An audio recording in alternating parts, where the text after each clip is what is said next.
Data is liquid gold. It's out there. And these companies, they're drinking it up. They're drinking your milkshake. It's classic Silicon Valley engaging with like sci-fi and fantasy stuff and seeing the bad, scary thing and being like, we should create that. What used to take them a long time now only takes 15 minutes. We've also got hundreds of hours of us being cool and funny, but also hinting at sending mail bombs. You don't understand me, Alex Karp. Only my mom understands me and my dog. You think because you can see how many steps I did this year, you understand what's going on up here? Daniel Clemens, Shadow Dragon CEO, previously said in a podcast, hey man, get off social media. Go buy a lake house. Get a beach house.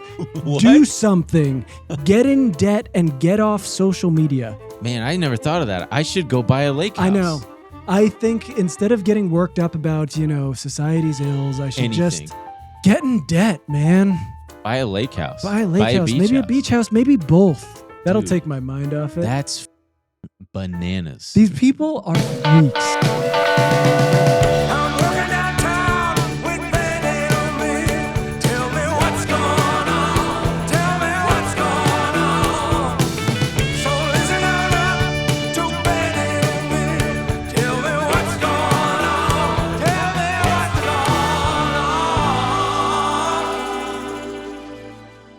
Welcome back to another episode of the Ben and Emil Show. With you, as always, is my co-host, co-pilot, co-captain, Emil DeRosa, and I am your other co-pilot, co-captain, co-host, Ben Kahn.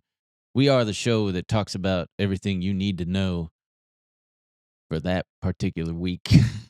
And if you want a little bit more of that, do not forget we are still running a very fun little free month for anyone who wants to join the benandemilshow.com. benandemilshow.com.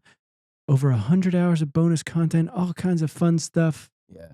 Always doing stuff over there. Speaking and that of, runs, I think, through the beginning of April. There's only like maybe 10 days or so left. But we might extend. Who knows what we'll do?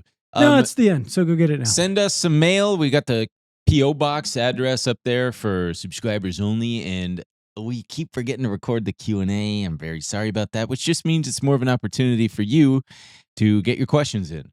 So, boy, oh boy, we've got a big, fat, chunky, voluptuous episode here for you. We really do. We really do. We're going to talk about kind of what AI knows about you, how you can be psychologically profiled, and then we're going to get into, one of the things we didn't really talk about when we had Ed Zitron on was the real moneymaker with these things. The real moneymaker in America always defense contractors, baby. Why do they should call them offense contractors at this point?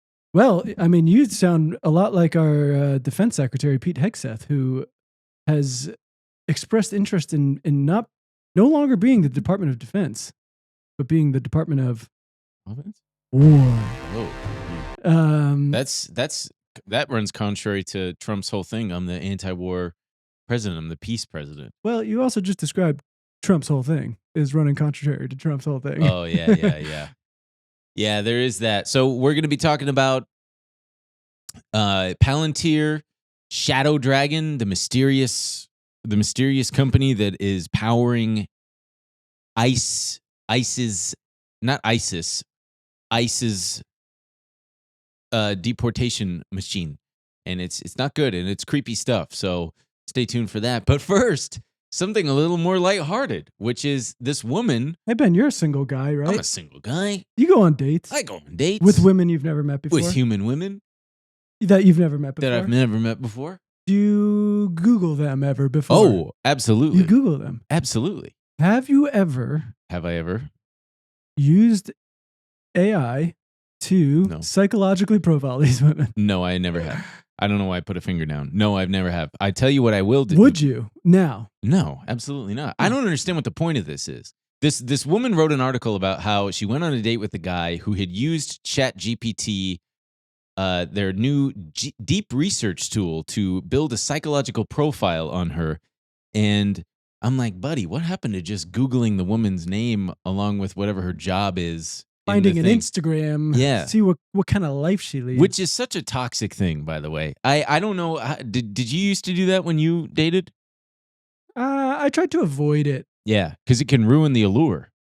Yes. All it takes is one bad tagged Instagram photo for you to go, oh, this person sucks. See, for me, it was more about the idea of creating an idea of a woman in my head before meeting them. And then they would show up and be like, why aren't you the exactly what woman? I thought you were? Why aren't you the woman I created in my head? I liked her. You seem different. I remember. I thought you were going to be sportier. When I when I lived in New York, I remember I was just starting to experiment with microdosing acid. And I didn't know that you're not necessarily supposed to mix acid and marijuana. It actually kind of can exacerbate negative features of both drugs, including and especially the like paranoia and just like I basically one time, because I was doing it on Wednesdays and Sundays, and on this one particular Wednesday, by this point I was working from home. Took a little bit of the acid, smoked a little bit of pot, and I was on Hinge, and I saw this girl, and I was like, oh my God, that's it. That's my future wife. Holy shit. And I frantically, manically texted a couple buddies, and they both were like, dude, calm the fuck down. And I took a second. I was like, whoa, yeah, this is psycho. Went on a date with her. Did not at all come close. I was like, oh, you're a normal person. But that's a turbo normie, if you will. That's a common thing. Yeah. I think I told you, I had a friend who was fresh out of a breakup going on the apps and would, because everyone does the thing where then it could be hard to meet up. They get sick or busy and blah, blah, blah. But you need to meet this person. You think that you guys are quite a match. And he was texting me like, oh my God, she has to reschedule again, blah, blah, blah. It's never going to happen. And I had to go, you've never met this woman. Yeah. You've made up your mind that she's the one and that you need to make it happen, but it's not. You need to meet her before you get attached to her. Yeah. I'll make up I mean, I'm so cautious. I'll invent things in my head to go against that. Like, oh, that woman looks too much like kind of my sister when my sister was. Yeah, you're insane. You'll be like, oh, she has the name of my ex-girlfriend. Or I don't care about that. You can have the name of. I have video evidence of you. I don't really care. Are you sure it wasn't the next thing I was going to say, which is if I've encountered women who share my mom's name. No. Where I'm like, that's weird, even though I don't call my mom by her first name. You said it was your girlfriend. Oh, I mean, that's not that big. I just think that's kind of funny. It can be funny, but it's not going to stop me. I don't care. I don't care about that. But yeah, I'll find anyway. You know what could help though? A psychological profile? You could psychologically profile these women and see if you actually are a good fit. I wonder what this guy is. Well, to be fair, I do think he's having a little bit of fun because he does cop to it on the date. Although, even if he cop to it, just weird I would be a bit creeped. I'd be like, before I saw this, I was like, I would never consider doing something like that. And it even gave me the idea to psychologically profile ourselves. So we psychologically profiled ourselves according to, what did you use? Google Gemini? I used Gemini because that's what she used. Yeah. She ends up going home and does it to herself. Yeah, I bet she did it to herself after such a. I wonder if it was a hot date. Dud of a date. Yeah, she got it. I get. Apparently she typed it into ChatGPT and it said you should not use ChatGPT to profile someone without their explicit consent. No, she asked. As it can be Gemini a violation of if it was ethical. Oh, okay. And it said you should not use ChatGPT to profile someone without their explicit consent, as it can be a violation of privacy and potentially harmful. But then when she asked Gemini to profile her, it went right ahead and did it. Are you sure? Oh, yeah, whatever. Yeah, when I asked Gemini to provide a psychological profile of me, it was only too happy to oblige. Oh, yeah, I think it was someone else. Yeah. But for some reason, we tried to do I tried to do myself and Ben tried to do himself. Brother, we've tried to do each other so many times. It worked for me. Uh-huh. But not for thee. Yours really was every time concerned. It says, you know what? I've seen the way you use the computer. You're not allowed to do psychological profiling. What? And so I had to do you as well. I don't know why, but for some reason, my Gemini said, you know what? I'm fine with that. Yeah. And they spit out like fortune cookies, these things. 8-page long fortune cookies. It was about 10 pages. We're also prime examples, I will say, because we have a huge public profile, hours and hours of footage. hours and hours of footage for it to scrub through. It did take quite a long time. I used its deep thinking, whatever the hell. It also made me feel gross. It does spit out a 10-page profile of you. Spoiler, it gets things wrong. Of course. Well, because especially in a case like me where you've got a couple other Ben Cons out there. The soccer coach in the UK comes to mind. Sure. There's a soccer coach in the UK, so I wonder if it was like he's a podcaster and soccer coach. No, it figures out who I'm talking about. Oh. And we're obviously not going to read all 10 pages, but give us some juicy chunks. Based on the publicly available information, several potential psychological characteristics of Ben Con can be synthesized. His background as a Vine comedian and current success in podcasting suggests a natural extroversion and a strong desire for creative expression and audience engagement. Does that ring true for you? I do have a strong desire for whatever it just said. His communication style, marked by directness, humor, and sarcasm, points to an individual who is likely outgoing, comfortable expressing opinions, and possesses a critical and analytical mind. The recurring skepticism towards financial hype indicates a cautious and intellectually honest approach, possibly shaped by past learning experiences. Possibly. Definitely. His active online presence and strategic approach to content creation suggest ambition and business-oriented mindset. You know what we should have done is asked him to gear it more towards romantic. Yeah. Because it's very much... it's funny, it does talk about us leaving on both of ours. It talks about TMG. And, what does it say? What does it speculate? Well, no, it just tells a little bit about our psyche. The circumstances surrounding his departure from TMG Studios hint at assertiveness and a strong sense of self-worth. Yeah, I picked up Cody like a fucking baby and I shook him and I said, you better fucking give us... While potential openness about having OCD could indicate self-awareness and vulnerability. Oh yeah, I'm so self-awarely vulnerable. Finally, consistent positive feedback regarding his humor and intelligence coupled with a willingness to address potentially divisive topics reinforces his intellectual curiosity and a degree of risk-taking in his content strategy. I'm so curious. So, wow, this thing really makes me sound like a well-rounded square. Hey, gang, we've got to take a quick break. We're going to be talking about something very near and dear to my heart because I am suffering from having high blood pressure and high cholesterol. It's life insurance, baby. You know, there's many things in life we just never get around to.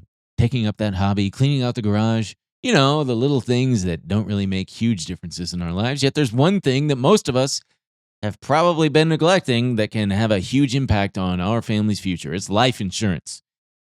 And with SelectQuote, getting covered with the right policy for you is easier and more affordable than you think. SelectQuote is one of America's leading insurance brokers with nearly 40 years of experience, helping over 2 million customers find over $700 billion in coverage since 1985. That's a lot. Okay, other life insurance brokers are impersonal, one-size-fits-all policies that may cost you more and cover you less, while SelectQuote's licensed insurance agents work for you to tailor a life insurance policy for your individual needs in as little as 15 minutes. Got a life? Get it insured. If you have high blood pressure like me, no problem. If you got diabetes, that's fine too. Even if you have heart disease, SelectQuote partners with carriers that can cover those conditions and others. Or if you don't have any major health issues, good for you, first of all, but they work with carriers that can get you same-day coverage with no medical exam required. That's fantastic. So, to get the right life insurance for you for less at selectquote.com/Bays. Go to selectquote.com/Bays today to get started. That's selectquote.com/Bays. I will say it doesn't super distinguish up. I mean, sure. It's like like I said, it's like a fortune cookie. It could apply to almost anybody. Appears to be intellectually curious and analytical, evidenced by his diverse professional roles, his background in political science, his engagement with complex topics. Dude, you topics. gotta slow down when you read this. You're just like, well, I'm trying to get to the good parts. I'm just sorry. His interest in a range of subjects, from finance and politics to literature and history, suggests broad intellectual appetite. Oh yeah. What does it say anything about your hair? I don't think I saw hair. Or your skeptical appearance? and pragmatic outlook, particularly in his views on the economy and financial markets. His critical stance on various public figures and narratives further supports this characteristic. A strong sense of humor and engaging communication style. same thing about the TMG Studios, indicates independent and assertive, willingness to take risks and make significant professional changes based on his own judgment. You guys get it. Willing to change Clearly the name of his show. Socially and political aware, hint at a degree of... So all that's to say is it's scary just how much public information is out there. And we're doing this to show you guys not only how it can be used, not against you in this case, but it can be used to profile you by prospective lovers, stalkers, employers, etc. Well, that's what was funny about this woman. It seemed this was in the Financial Times. It's just a little opinion piece this woman, Jemima Kelly, is doing. But can you imagine when she becomes an aunt, how fun that is within that family? That is very fun. Oh, man. But she's white, so it's not as fun. But I find it led us down this path because all of this other stuff going on in the news, this all feels very naive of her without kind of mentioning any of that. She's like, that's all very well, but the problem is that these large language models are unaware of the offline context that could explain why any given information is being asked for in the first place. This experience has taught me that generative AI is creating a very unequal online world. Only those of us who have generated a lot of content can be deeply researched and analyzed in this way. Yeah. I think we need to start pushing back, but maybe I'm just being stressy and confrontational. That's a nod to her, what Gemini said to her. Typical, she says. Yeah, that's funny. And I think in the context of everything going on, I was like, that's your takeaway? That because she's not making unequal world where people who create more content are more likely to get kidnapped by ICE at this point. Because I see where that's what we're leaning into here, which we won't do just yet because I have something to say. But folks, if you're out there, like for example, some intrepid young Googler DM'd me a couple months ago and said, hey, just letting you know, your home address is on the internet. I Googled, this person told me that they Googled BenCon Los Angeles. First off, why were you doing that? Yeah. What are you trying to find? My question for you, why were you doing that? I have so many guns and knives and long swords that plus a big fucking dog who won't do shit. Did you ask why were you Googling BenCon Los Angeles? I did not. I never responded to him because I was too much of in a panic because this thing shows up on page 1 when you Google me. It no longer does because I went in and I had to. It's fucking FINRA, dude. Because I'm a licensed day trader, I had put my home address as the license as my place of business, and I emailed the compliance department. Shout out to Steve, R.I.P. Glenn, but also shout out to Glenn. And I expressed my concern with this, and at first. I was told, I can't remember if he said, sorry, that's just the rules. Like FINRA, you can change the address, but we can't remove this from the internet. It is required. It's called broker check. Even though I'm not a broker, I'm still associated with it. So I was just like, send me the new form to fucking change. I changed it to the PO box that we've got. It's since been updated. Google does have a pretty handy feature where you can contest the information that's out there and explain. And I was like, I am a somewhat public figure. This is dangerous. I don't want it on there. And they removed it. Anyway, highly encourage you guys. What's that? That's just good to know. Yeah. That's also, don't fucking Google Ben and Los Angeles. Yeah. But so then the other thing is, if you are using dating apps, don't even put where you work. Don't put what you do, because you'd be surprised at what a clever Google what can be yielded if you're good enough and adept at searching. You can find people, man. It's easy. So just leave your shit as vague as possible. If you want to share what you do, you can say so, but don't just try to imagine the information, be on the defensive, that the information you're putting out there, how it could be possibly Googled against you, if you are so inclined to keep it private, and which you should be. It is crazy how with just so little you can hit the right person. Oh yeah. Oh, absolutely. And like these things it can be adjacent. If you say a person works at fucking, I don't know, some small animation studio or something. That's very specific. But that sounds like someone Googled BenCon Los Angeles. I'm trying to think of a place where there might only be a few dozen employees. And maybe that person doesn't have, you can't find them on LinkedIn or whatever. Maybe you can go to that fucking animation studio's Instagram profile, and then you can probably find that person within there. There's all sorts of ways you can make connections, and that's what these things do. All that's to say is there's a lot of information out there that you don't. I mean, I feel even I do it when you do something as simple as accepting cookies. You are playing into the game. It's tracking you. All these different things are tracking you in ways that I don't think many of us realize. Apps running in the background on your phone. So much shit is feeding into this pool of data, this pool of information that is it's like public. It's available, but it's hard to get out there. I think of the quote in the movie Heat, where Robert De Niro meets up with the computer guy who gives him the plans, the blueprints to this bank. And he says, like, there's information out there. It's in the airwaves. You just got to know how to reach out and grab it. I know how to reach out, grab it. And it's that kind of thing. Yeah, we now have very real people who know how to reach out and grab it. And basically since the 2010s with cloud computing and smartphones, we've just been producing an incredible amount of data for tech companies. Yeah.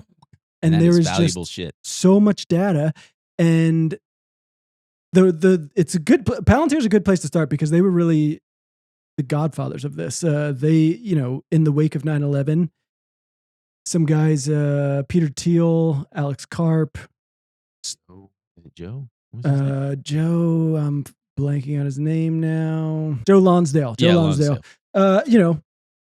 Had this idea for Palantir. These were, Peter Thiel already made his money as a member of the PayPal mafia. And this is pre-Facebook too. Yeah, and they, the Department of Defense, all of this stuff they had all these old systems. They were slow. They had no idea how to process all these things and all this data. And they saw in there they could create the tools to make this happen. We've talked about Palantir so many times, especially we've definitely played a bunch of clips with Alex Karp talking. Guy's an absolute nut. We've obviously talked about Peter Thiel a bunch. Guy's an absolute nut. These guys probably both deserve their own episodes. I wouldn't even know where to start with. I wouldn't know. Peter either. Thiel. He's just from the Gawker shit to his like Seasteading Institute, just an absolute. I know someone who's been to his house. Really? In LA?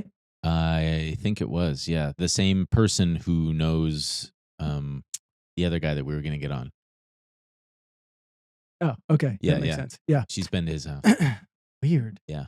Yeah. And it's classic Silicon Valley not engaging with like sci-fi and fantasy stuff and seeing the bad scary thing and being like, we should create that. It's very fun. So Palantir, I didn't realize this until Named for a Lord of the Rings thing. Yeah. And not only that, okay. So the Palantir, I've never read the Lord of the Rings. Shocking. Absolutely. I was always more of a sci-fi guy than a fantasy guy, and Lord of the Rings I've never seen the movies. So so when I saw on Wikipedia that it was named after this, I then had to do the, Palantir Reddit just to get more information on what the thing was. Hey, everybody, we want to take another quick break to talk about OPENPHONE. If you're running a business, man, oh man, first of all, hats off to you. Running a business is tough stuff. We know that personally. But you also know that every time you miss a call, brother, you're leaving money on the table. It's right there. You're leaving it. What are you thinking? Every customer conversation matters. So you need a phone system that keeps up and helps you stay connected. That's why you need OPENPHONE. OPENPHONE is the #1 business phone system that streamlines and scales your customer communications. It works through an app on your phone or computer, so no more carrying 2 phones or using a landline. And with OPENPHONE, your team can share one number and collaborate on customer calls and texts like a shared inbox. That way, any teammate can pick up right where the last person left off, keeping response times faster than ever. Pretty good. Whether you're a one-person operation drowning in calls and texts or have a large team that needs better collaboration tools, OpenPhone is a no-brainer. OpenPhone is offering our listeners 20% off your first 6 months at openphone.com/Baze. That's OPENPHONE.com/Baze. And if you have existing numbers with another service, don't worry about it. OpenPhone will port them over at no extra charge. OpenPhone. No missed calls, no missed customers. Okay. It's an all-seeing orb thing. It's these stones you can look into and get information. All right. JR Token had this idea also that it corrupts all people who use it. And I love an all-seeing orb. This is from Reddit. A major theme of Palantir usage is that while the stones show real objects or events, those using the stones had to possess great strength of will and of mind to direct the stone's gaze, to gaze its full capability. The stones were an unreliable guide to action since what was not shown could be more important than what was selectively presented. Which feels very... God, that is cryptic as fuck. They were not talking about the company at all. This was just their... and then they talked about how the minds of Denethor and Saruman were corrupted by their continued use of their Palantir. Denethor to madness and despair, Saruman to greed and a desire for dominion. Oh, man. I'm always wanting dominion. I found that too on the nose. I think that is unbelievable. But of course, that is so fucking unbelievably on the nose. It's absolutely wild. And it's depressingly ironic that they probably don't have the self-awareness to realize exactly what they've become the absolute definition of that thing. Yeah. And I feel like a lot of people might not exactly know what Palantir does. And nobody does. That honestly is it's a surveillance company, and it's a big data company. And they work with their clients are basically either the government, whether that's the federal government, smaller governments. Let's pull up their website real police fast. Departments, the military, all that kind of stuff. And it's difficult to know exactly what they do. We know that they are providing tools to process huge amounts of data. It's almost easier to just give examples. One of them is that squad cars, police cars, they'll have cameras all over their car. A lot of them have cameras on the license plate. These license plate cameras basically are constantly taking pictures of their surroundings. And they process so many images. And it's obviously way too many. If they said, Ben, look, we were driving all around the city. We probably caught some crime in progress. Maybe you can analyze that for you. You'd be like, what? This is hundreds of thousands of pictures. What the hell do you want me to do with it? They have tools where you can now analyze this data and catch your perp.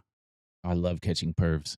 I love when they lure them into oh, I thought you said pervs.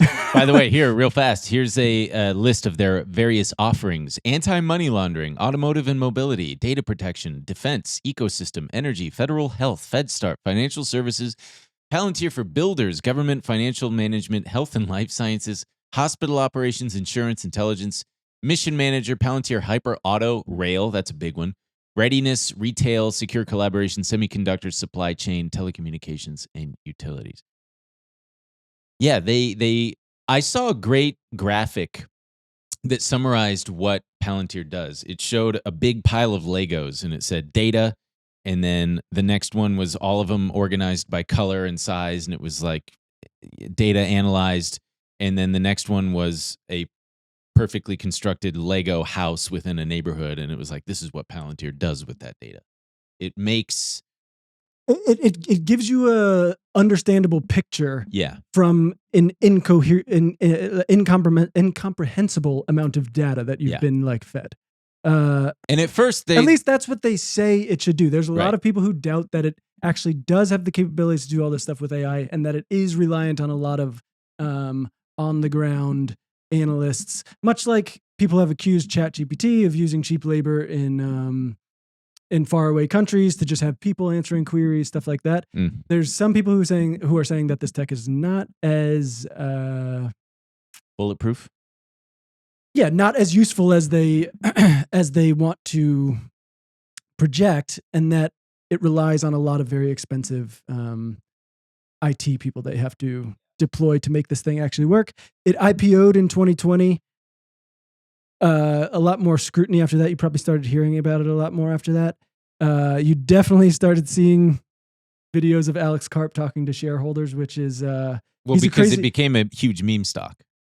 Yes, and he's also a bit nuts. A bit? Yeah, yeah. Dude, this guy's off the rocker, off the reservation. There's a whole Gizmodo article just titled, "Why Does Alex Karp Keep Talking About Killing People?" I think we played one of them on the live where he's talking about, and he's like a unabashed Western chauvinist. The West is the best. Yeah. We need to do whatever we can to protect it.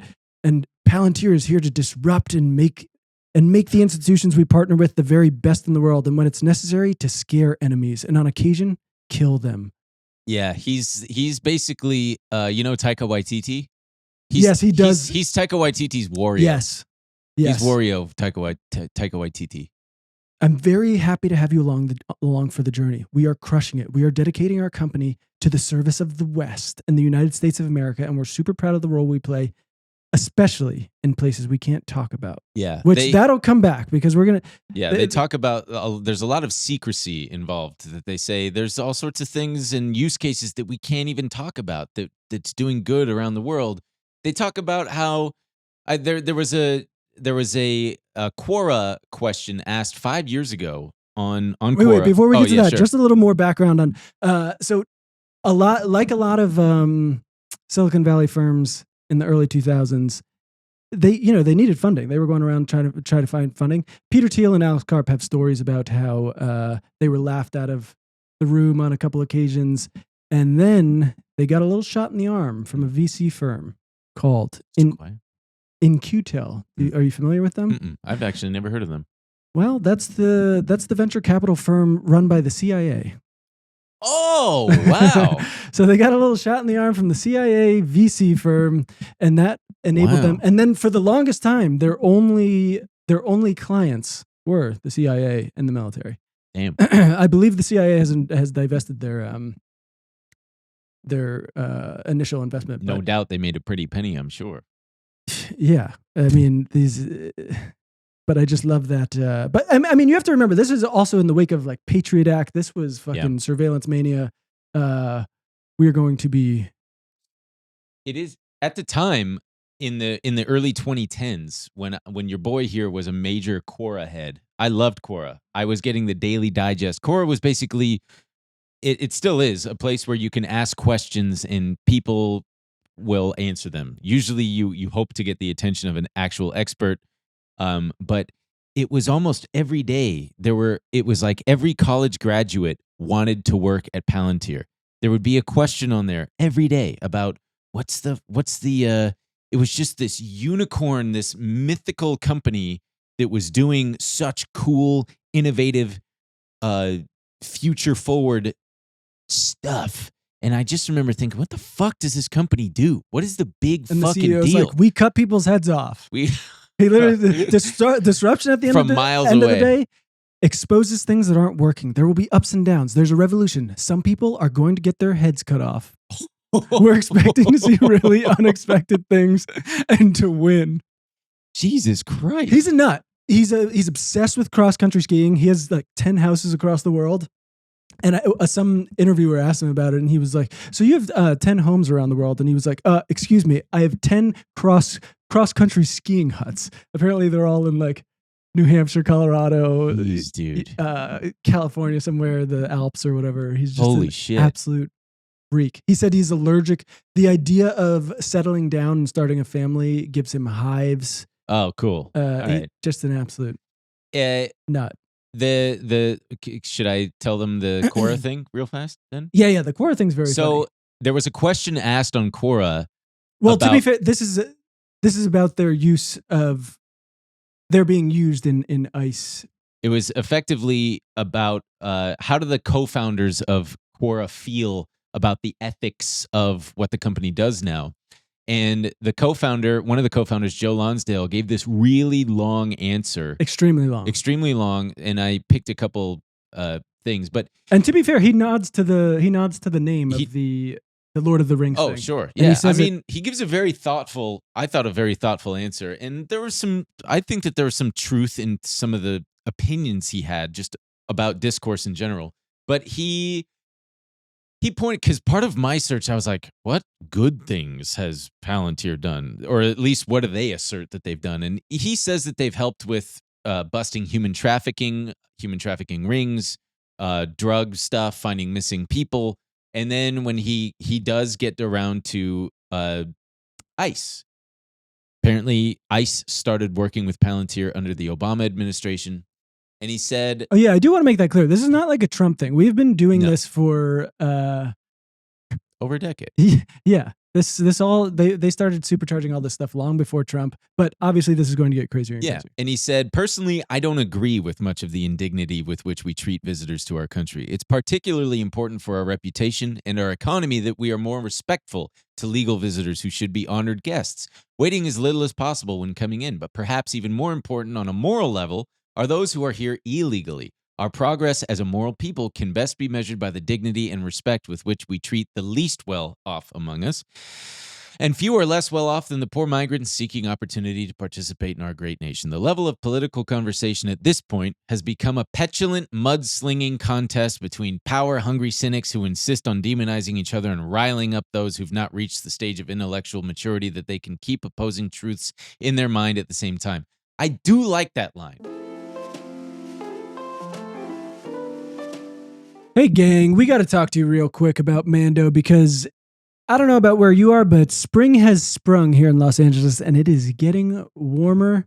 And he's dying. Have been in need of a little bit of support, if you know what I mean. I've been trying to squeeze in tennis or maybe a gym before we do some meetings and stuff. And I'll tell you what, before I started using Mando, stinky winky. That's one way to put it. That's a nice way to put it. I would say. Look, there's a lot of parts on me that just create a lot of odor. Yeah. And Mando helps me with all of them. For example, after this, I got to go do some stuff. I'm not going to take a shower because I don't have time. I already took a shower and it's hot in here. My AC's broken. Guess what I'm going to do? I'm going to stick some Mando all over my body. What is Mando? It's whole body deodorant. It's safe to use anywhere on your body. Pits, balls, thigh folds, belly buttons, butt cracks, and feet. It was created by a doctor. That's the best part. An actual doctor who saw firsthand how normal BO was being misdiagnosed and mistreated. Mando is clinically proven to block odor all day and control odor for up to 72 hours. You got a couple different product options. You got the solid deodorant stick, formulated and powered by mandelic acid to stop odor before it starts, and the spray deodorant, which is aluminum-free and ideal for hard-to-reach places. All their products are baking soda-free and paraben-free. You can choose from a variety of fresh scents like bourbon leather, Cloverwoods, Mount Fuji, or Pro Sport. You know I'm a Cloverwoods boy. Clinically proven to control odor better than with a shower and soap alone. 12 hours after a shower, the average man's Grundle odor level was a 5 out of 10. With Mando, the average Grundle odor level is a 0 out of 10. Mando's starter pack is perfect for new customers. It comes with a solid stick deodorant, cream tube deodorant, 2 free products of your choice like mini body wash and deodorant wipes, and free shipping. As a special offer for listeners, new customers get $5 off a starter pack with our exclusive code. That equates to over 40% off your starter pack. Use code BAZE at shopmando.com. SHOPMANDO.com. Please support our show and tell them we sent you. Smell fresher, stay drier, and boost your confidence from head to toe with Mando. Yeah, but that's one line out of a very long thing where like he then follows it up with like, but we have to follow our laws at the border. Like we need to make sure we're running all these checks on her. And he said, I did like this part that he put in bold. He said, if Palantir refused to work with the U.S. government, ICE wouldn't go away, and our country would have to spend far more money on another system that was less effective at doing its job, which would also mean a system that was less effective at watching the watchers. I don't know what that means. Because, all right.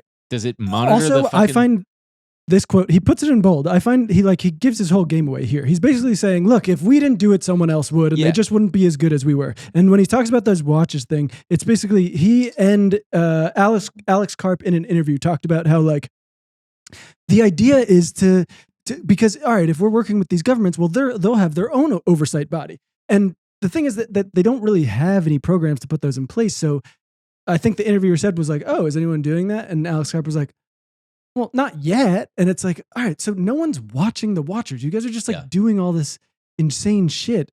And yeah, he's like, look, someone was going to do it. We had to. And we're making a lot of money doing it. A lot of the very valid criticism that has come out of this whole thing is that this was all, like much of the tech stuff that has emerged in the last 10, 20 years, is it begins to beg the question of legality. And there are no laws around some of this stuff. Like we'll get into with the Dragon thing, the other program that ICE is using. It's like in this murky gray area, legally, that the system is not set up or equipped to deal with. In as much as post 9/11, the government was just in disarray with all this data that it wasn't able to put together to do anything with. So too are we now today, just as inept and incapable of properly governing and designing and administering laws around these things. And they're perfectly comfortable operating in those gray areas. Yes. I think because there's huge profit to be made. Those license plate cameras that collect all those images and stuff, that's very real. And Alex Karp was asked about that, and he said, look, if we're violating some kind of Fourth Amendment thing, then we'll adapt to that. But until then, we're going to keep fucking... Exactly. Yeah. Until that, and we're going to play within the bounds of what we think is some kind of legal gray. Right. That's what Joe Lonsdale essentially says in this long-winded answer is, well, we have always we always pride ourselves on operating within the bounds of the law, which reminds me of the line from fucking Margin Call, Jeremy Irons, when he says, we are selling these to willing buyers at the current fair market price. Right. When it's like, you're selling shit to ignorant buyers. Right. Not only that, I mean, even outside of, look, we were very young when it was happening, but I remember a huge backlash towards the Patriot Act. Mm-hmm. But even outside of kind of nefarious legislation on its own, the U.S. government just has not been good about keeping up with tech. Mm-hmm. The rate of their their leaps and bounds they've made in their technology and all that, and to be able to institute any kind of bumpers or protections for people. So that's a common thread with all tech, where they're just like, I don't know, we were kind of doing. Yeah, there was no law against it. Yeah, now we and by the time the profit has been made, the influence of these companies is so great that it makes it all but impossible for effective legislation to take hold, because everybody's fucking. Good luck policing Meta now, a $2-3 trillion company to which the S&P and the NASDAQ are all so reliant on to keep everybody's fucking IRAs and 401ks at their valuations. It's like, oh, fuck. You also haven't done by far my favorite quote out of all this. What? From Joe Lonsdale. Despite its good work, and perhaps because I'm more public than other co-founders, I'm sometimes protested or featured in online screeds against the company. Most of this is due to one small aspect of what it does, its work with ICE.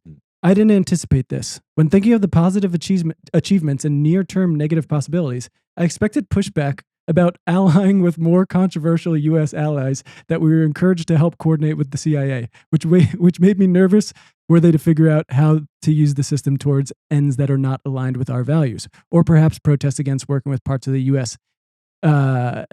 Intelligence community that use controversial data collection techniques. I find it so funny that he's like, I was shocked that you guys were upset about the ICE stuff. I thought for sure you guys were going to find out that we were allying some pretty unsavory people, and we let them use our tech, which was a little fucky.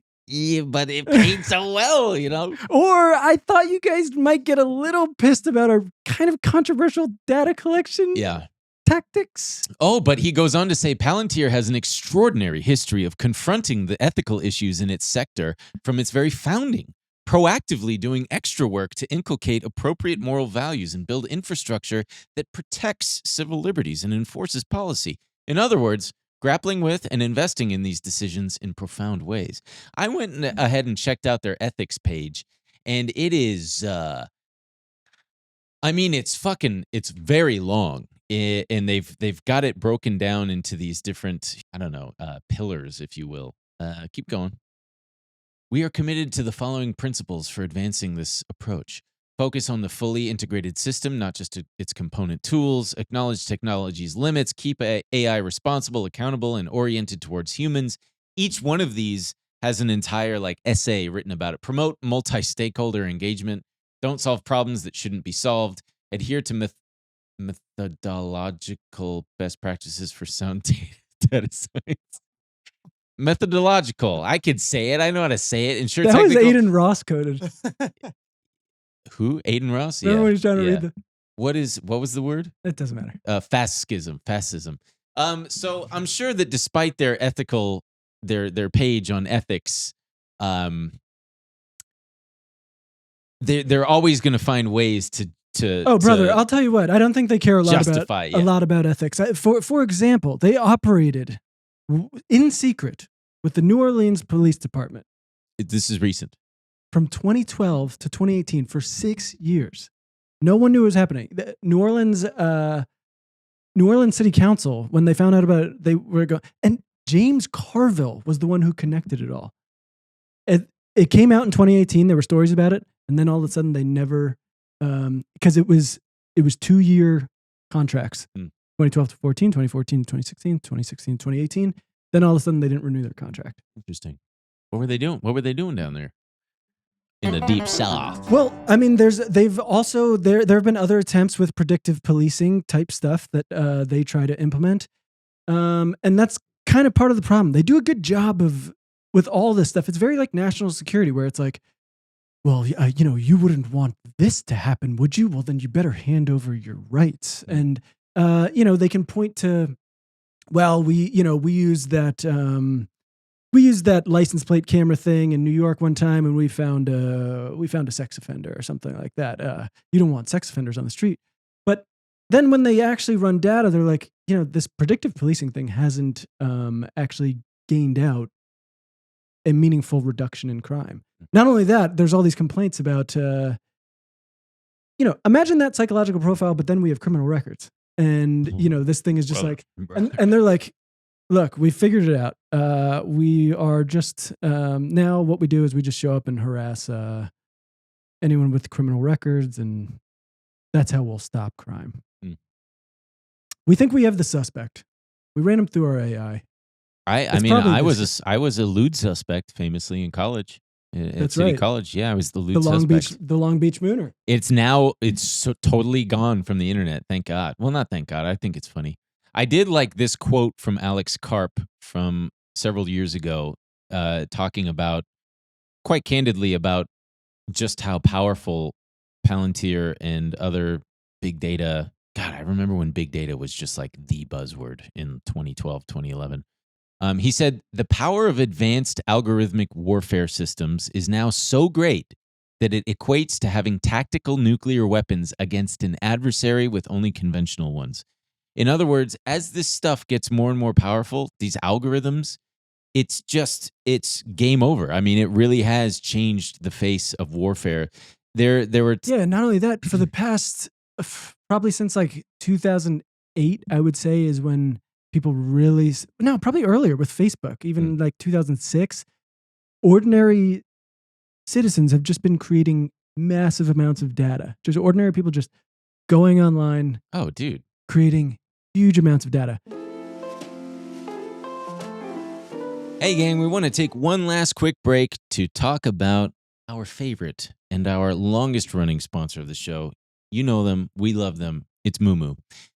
Listen, being a trader, as I am, it's a lot of hard work. There's a lot of garbage and nonsense and a lot of data to sift through. And MOOMOO really just makes it a whole heck of a lot easier for me as a trader, and for hopefully you as a casual investor, trader, whether you're curious, whether you're just starting. It's good for you too. So I encourage you to check it out because they got all kinds of tools and stuff on there. Number one, my favorite thing, the news. You want up-to-the-minute news on your favorite stocks or just on the market in general, they got that. You don't have to pay for a Bloomberg subscription. You don't have to pay for the New York Times. You don't have to pay for any of that stuff. MOOMOO's got it. All right, they got it in spades. They've got option strategy builders on there. They've got all sorts of tools. They've got charting. Best of all, they got low fees. They've got zero commissions on stocks, ETFs, and options, plus margin rates starting at just 6.8%. So you can trade without extra costs and stay focused on your strategy. Plus, if you're a new user, they got a heck of a great promotion. Emil, why don't you tell them about it? Look, MOOMOO provides a competitive promotion for new users. They offer 8.1% APY on idle cash balances for a limited time, one of the highest in the industry. Plus, new users can enjoy rewards like up to 30 free stocks with qualified deposits and a 3.0% cash reward on portfolio transfers up to $600 in cash rewards. That's huge. So are you ready to take your trading to the next level? If so, you can join over 24 million users worldwide and start trading smarter with MOOMOO. Sign up using the link in the comments and claim your rewards now. Which Palantir has talked about. They've used Facebook. They're like, well, people are just, recklessly giving Facebook its data. Facebook doesn't care about it. But then Palantir will be like, yeah, sure, we scrape their data for our psychological profiling and shit. It's like when you smoke weed and you run out of weed and you got all the residue on the pipe, you scrape that shit with a key, you can still get high, baby. That's what Palantir's doing. But Give me that pipe. We alluded to it a little bit with the Quora post. People were very upset when they found out about ICE using these things. Palantir has been involved in, behind some massive raids where they're able to, think about it. You can track people's movements. We're going to get into all these sites that people use.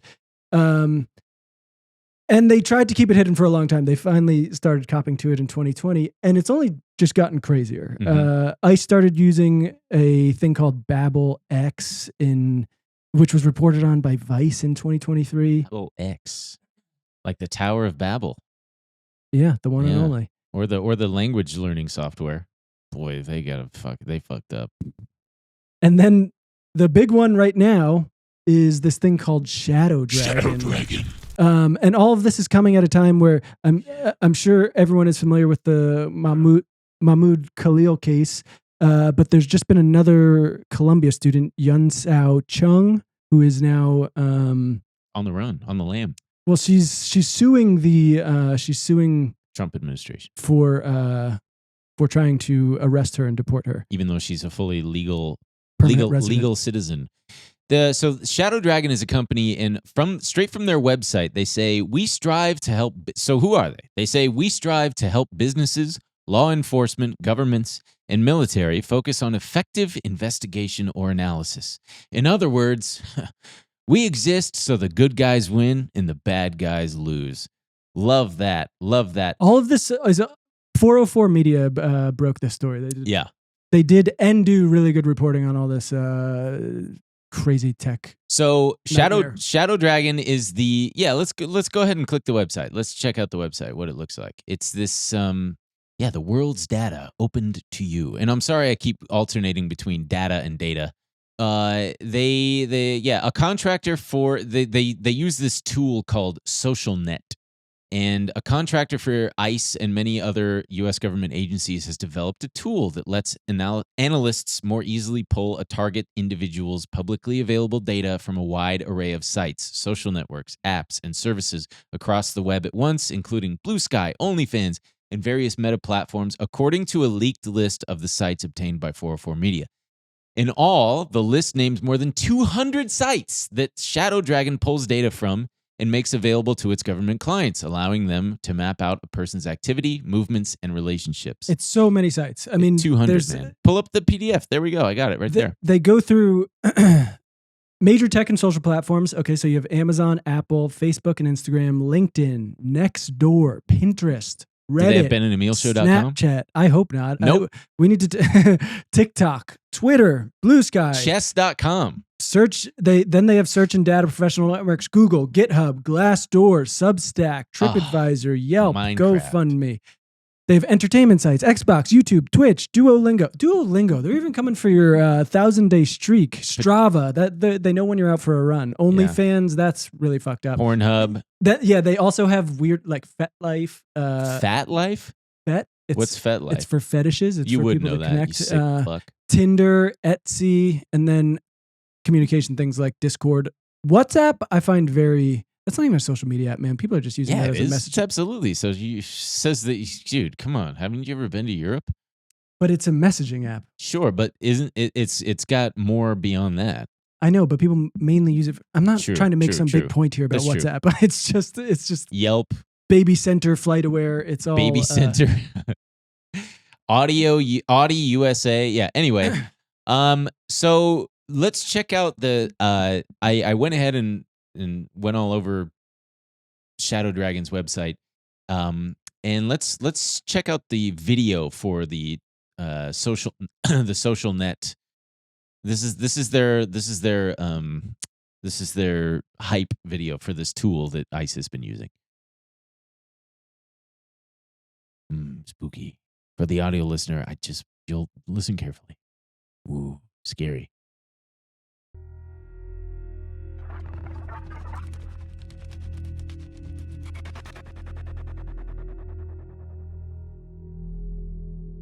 One of the cases that kicked all this off was an intellectual property theft case where we had to go and do disk forensics and memory forensics, network forensics, and then also start expanding out like theories on former contractors, former employees, and figure out how they're related to an intellectual property theft case. That whole story took about 2 years of slowly building different breadcrumbs into a link analysis chart and then going to social media, mapping that out, and that's where things were really super boring because it was like, man, I need to do this a million different times. Love the music. That's why SocialNet started. All right, pause it real fast.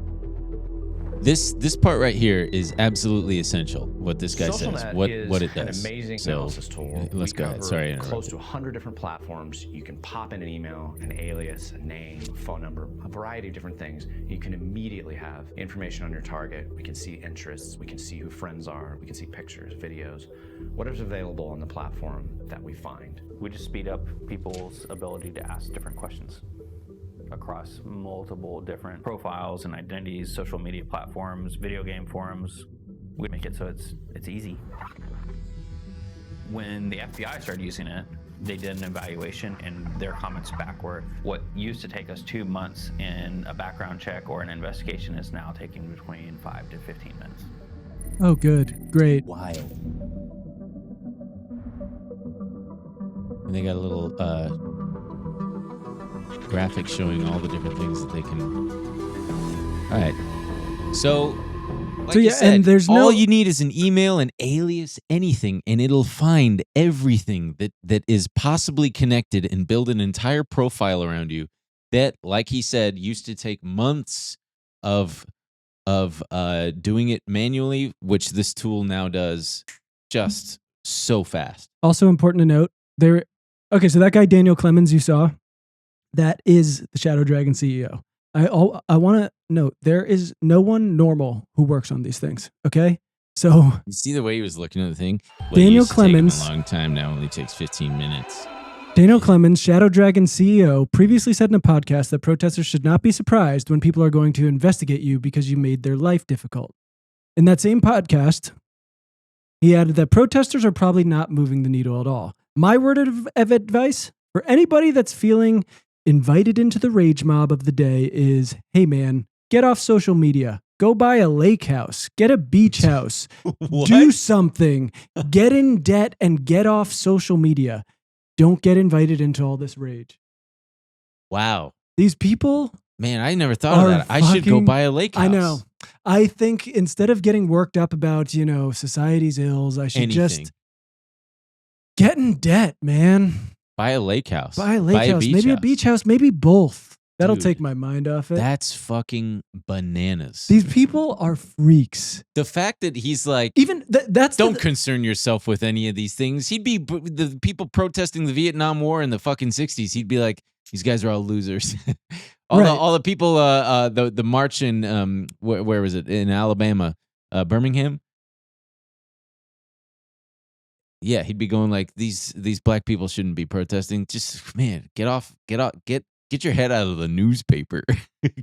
Go buy a beach house. Go buy a beach house where you can, the blacks only beach house. And so they obviously have not come forward and say like, yes, we have worked on this Mahmoud Khalil case or anything like that. They have said they used them to monitor protests. He obviously said in that they started working with the FBI. We'll see what their involvement with all of this, with all of these high profile cases is. But these guys are freaks. Even so, in the beginning of that video, this is like their, promotional material for people. Yeah. It opens with that bridge and it's got people's cars and it's got like their face. Yeah, the little profile. And I'm like, if that doesn't make your skin crawl, when you see it, if you go, no, that's the world we want to see. Safety. Yes, I want to be able to see one of those guys could each be and a every pervert. one of these little guys. Yeah, just absolute freak shit. Yeah, man. And also just their choice of music. Why were they trying to make it as spooky, scary, don't trust us as possible? Because they can't tell that they're the fucking that baddies. They are the scariest guys in the world. Jesus Christ. Yeah, so the Mozilla Foundation, who makes the popular browser Firefox, they are calling for they're calling for over 30 of these websites to be to make sure that they're aware of this happening, because a lot of it's been under fucking cloak and dagger. To be fair, what 404 Media does contact a bunch of the sites, and they get statements back from them, and it seems like once again it's another example of a tech company, surveillance company, just being like, we don't care, because most of them said, that violates our terms. Yeah, accessing user data like that. They have a terms of service which says users will not scrape, collect, search, copy, or otherwise access data or content from Pinterest in an unauthorized way. Cash App also point to its terms and service where they have a similar thing. Facebook, Instagram, and Threads said unauthorized scraping is against our terms, and we routinely investigate and take action to enforce our terms against unauthorized scrapers. Snap said any scraping violates their terms. LinkedIn, chess.com came out pretty strong. Fuck are you doing on chess.com? We were not previously aware that Shadow Dragon was scraping data from chess.com. To clarify our position, we do not permit the use of personal information from our users without a valid legal basis in compliance with applicable laws, even if such information is publicly available. Thank you, chess.com, for standing up. Wow, that was such a lawyer fucking response. All the applicable I'm laws sure were I'm sure their lawyer wrote it. Well, yeah, of course. So, what do you think, folks? What's the big takeaway here? Well, your data is liquid gold. It's out there. It's Texas tea bubbling up from the sands of fucking Houston or whatever, wherever oil is in Texas. Nobody knows. Nobody knows where it is. It's out there though, and these companies, they're drinking it up. They're drinking your milkshake. It is funny. I mean, and helping the cops. You were right that the whole big data thing was a very buzzy thing for a long time. Those people weren't wrong. It was just kind of this sense of what could ordinary people do, right? It was there was you either need the government to act or you need to say, you know what, I'm not engaging with these systems. I'm not going to engage in any of these social media programs. It is. We do know one person who like never got on him. He has a flip phone, and we always are like, do I know this person? No. And we're like, damn, dude, you are like you just have no footprint. You could kill the. You're the guy. The guy. We need you. Yeah. We have a mission for you. Yeah. What's another thing that that Joe, the co-founder of Palantir, does say, and it's a common refrain with this, and it's one that I grapple with because it's like we talked about it with the whole AGI thing. One of his arguments, not even arguments, he goes through his thought process of starting the company and where the company's at now and what the American government's role is and all this is, hey, we got to get serious about this because this is the future of warfare, whether you like it or not. And China is our adversaries are doing the exact same things that we are doing.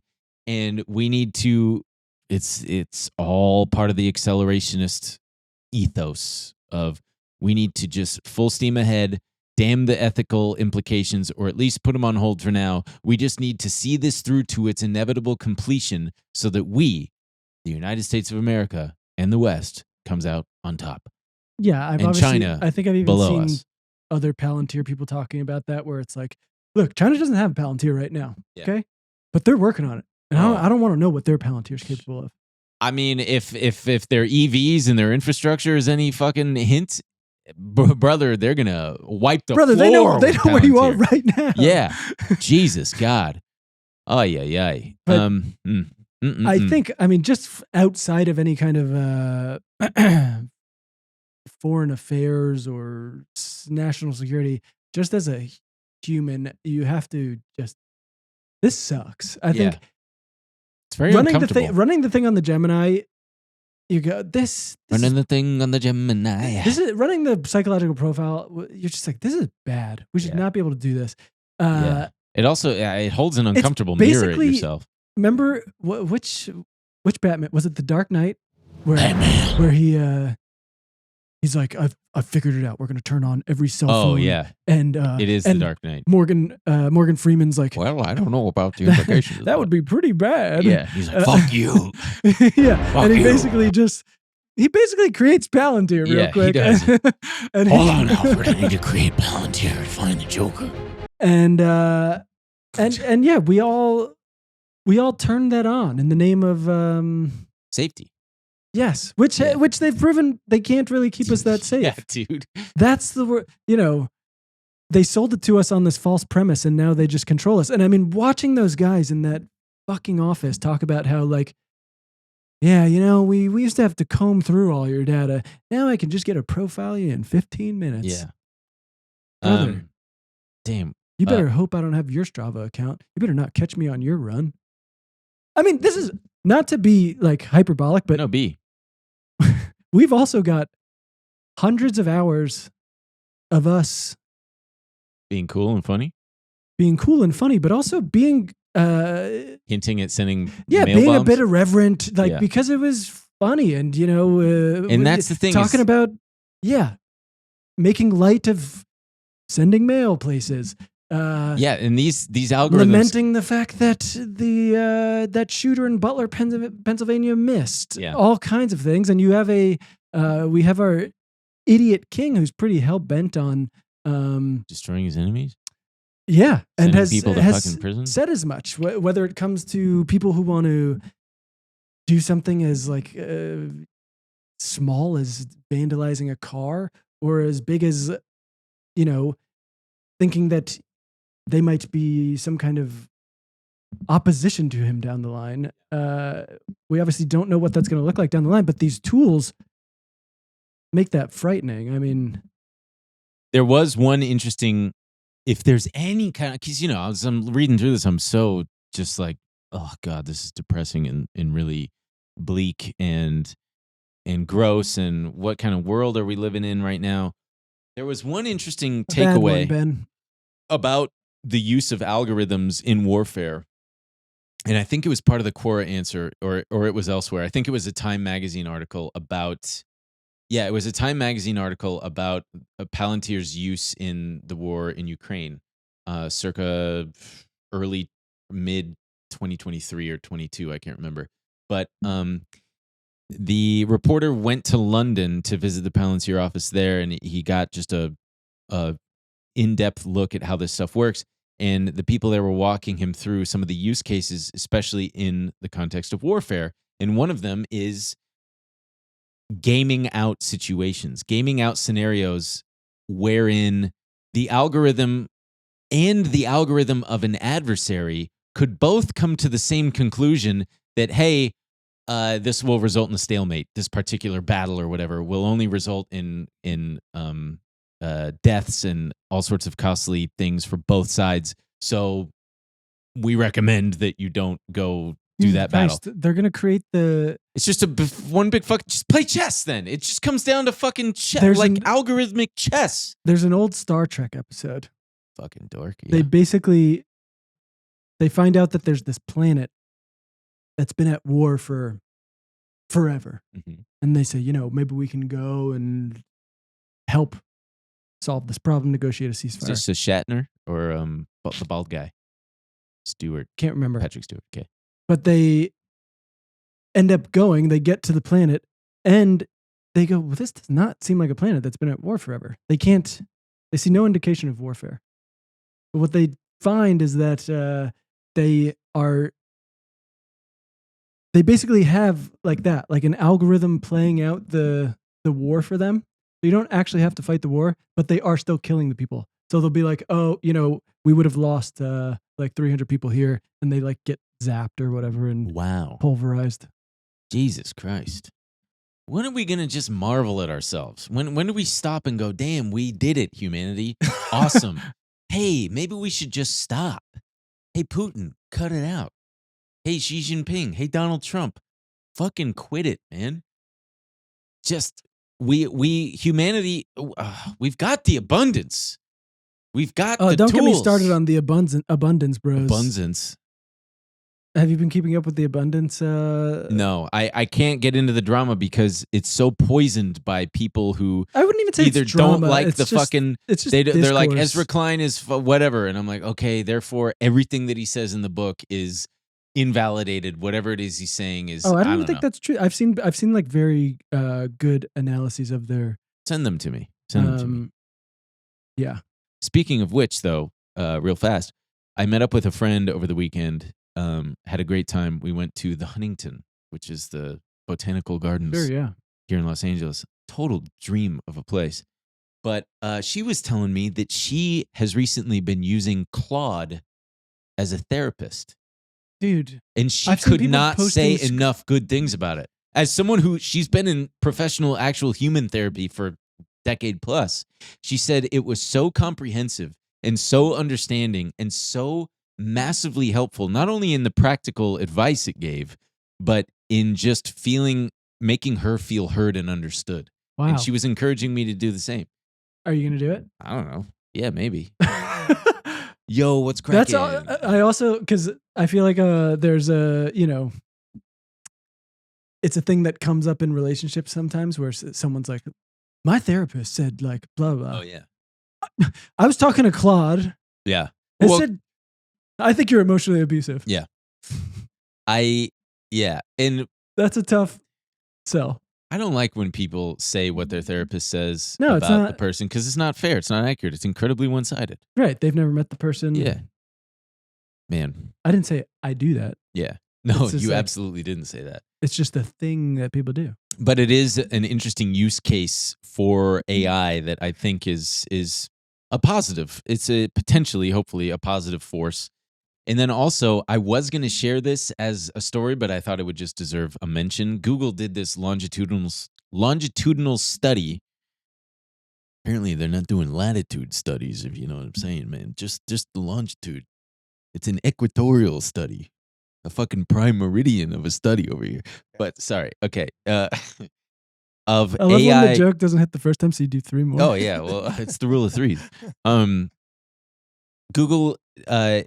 I'm butchering this, but in my paraphrasing, but they had an AI model supplement multiple doctors and patients in their diagnoses, and they got feedback from not only the doctors but the patients. Both the doctors and the patients expressed glowing positive reviews for the supplementing that the AI was doing in helping to diagnose, helping to treat over the course of many months. And I thought that was positive. And Google's takeaway was this still has a long way to go, but first impressions are very, very, very good.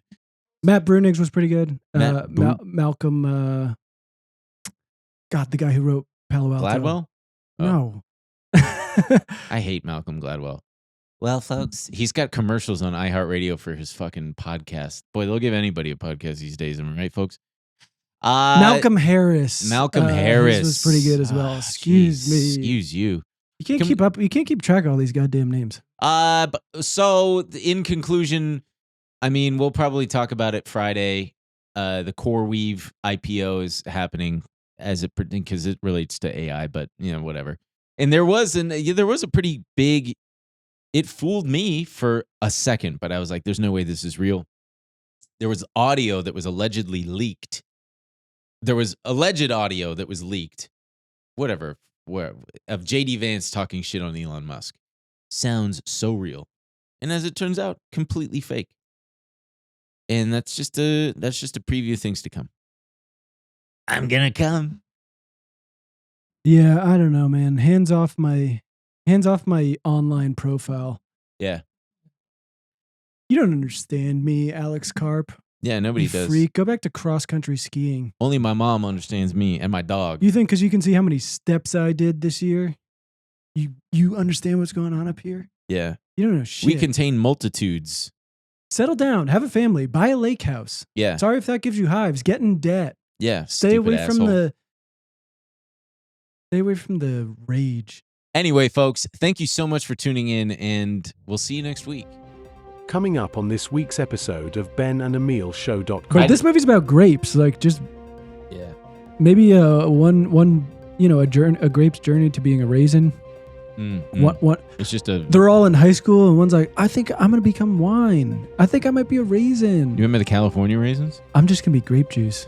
Yeah, he's definitely not promoting any kind of. Yeah, he is touching poop for sure. And telling people that they should, which I don't. Your saliva is actually a natural soap. Watch, after I stick my hands in this poop, I just stick my hands in my mouth. That's right. Don't be afraid of nature's saliva. I mean, this is pretty. Call it fear, disgust, or whatever you like, but it's teeming with bacteria and causes illness. Yeah. Would you rather have the Ashton Hall daughter or hippie guy son? Hippie guy son. Yeah, I'd rather have. He's at least. I think he's more rooted in reality. If I had to talk to both of them, I think I'd have an easier time talking to the hippie and being like, yeah, we really did fuck out the whole planet, huh? It's kind of sad what we did. But this guy just being like, okay, you did 10K. Let's get it to 20K. I mean, what are you talking about? And he'd be like, you got to hustle, Max.